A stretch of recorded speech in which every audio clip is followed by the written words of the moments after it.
Srácok!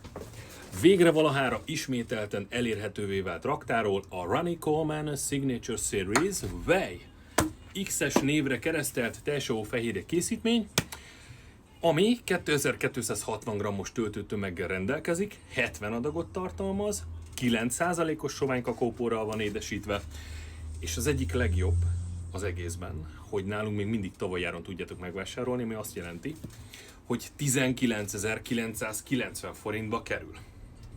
Ja.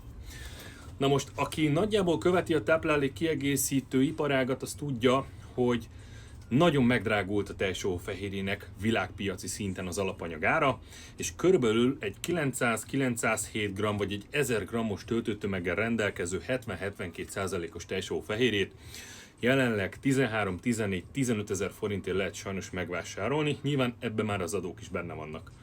Nagyon sok gyártó azt csinálta, hogy mondjuk volt 10-12 ízesítés a repertoárba, és megszüntetett belőle mondjuk 8-at, és azt mondta, hogy ő nem fog emelni, hanem cserébe megszünteti az ízeket, és alapízesítéseket fog forgalmazni, amíg világpiaci ár szinten ez az ár nem fog visszacsökkenni.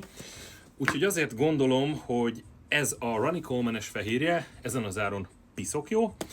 Adagonként 22 g fehérje forrással rendelkezik, nem tartalmaz hozzáadott cukrokat, és az össz szénhidrát tartalma az 5 g, de ebben már benne van az 1 g rost is, és a 2 g cukor. De ahogy említettem, hozzáadott cukrokat nem tartalmaz.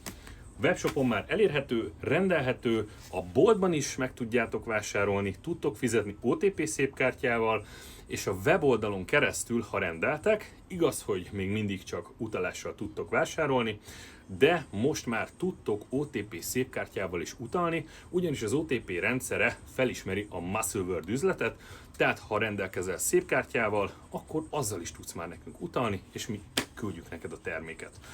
Ha tetszett a videó, kérlek dobj egy lájkot, közöld újra, ha bármilyen óhaj-sóhaj merülne fel a termékkel kapcsolatban, vagy szeretnétek, hogy összehasonlítsam bármilyen más fehérjeforrással, akkor írjátok meg kommentbe, és csinálunk egy újabb videót. Na, szevasztok!